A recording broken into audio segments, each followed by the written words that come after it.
অপু বিশ্বাসের হাতের রান্না করা কি খেতে পছন্দ করে তার শাশুড়ি এবং শাকিব খান, সে নিয়ে তিনি এবার মুখ খুললেন।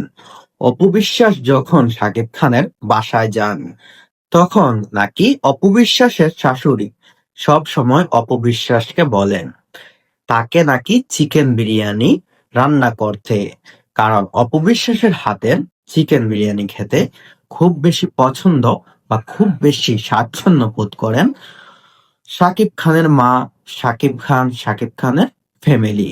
অপবিশ্বাস যখনই শাকিব খানের বাসায় যান, তখনই শাকিব খানের জন্য স্পেশাল ভাবে চিকেন বিরিয়ানি তাকে রান্না করতে হয়।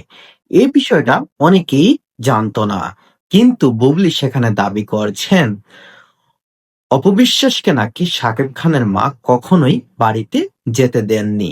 সেহেতু শাকিব খানের ড্রাইভার তাকে একজন সাংবাদিক পার্সোনালি প্রশ্ন করেছিল, আপনি তো শাকিব খানের পাশে সব সময় থাকেন, আপনি অপবিশ্বাসকে নিয়ে কি বলবেন? অপবিশ্বাসের হাতে কি খাবার খেতে সবাই স্বাচ্ছন্দ্য বোধ করেন?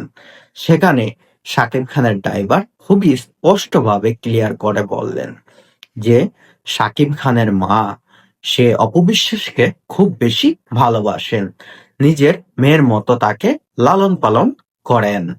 আর যেহেতু একজন মা অপবিশ্বাসকে তার মেয়ের থেকেও বেশি পছন্দ করেন, সেহেতু অপবিশ্বাসকে তিনি সব সময় তার মর্যাদার উপরের জায়গাতেই রাখবেন।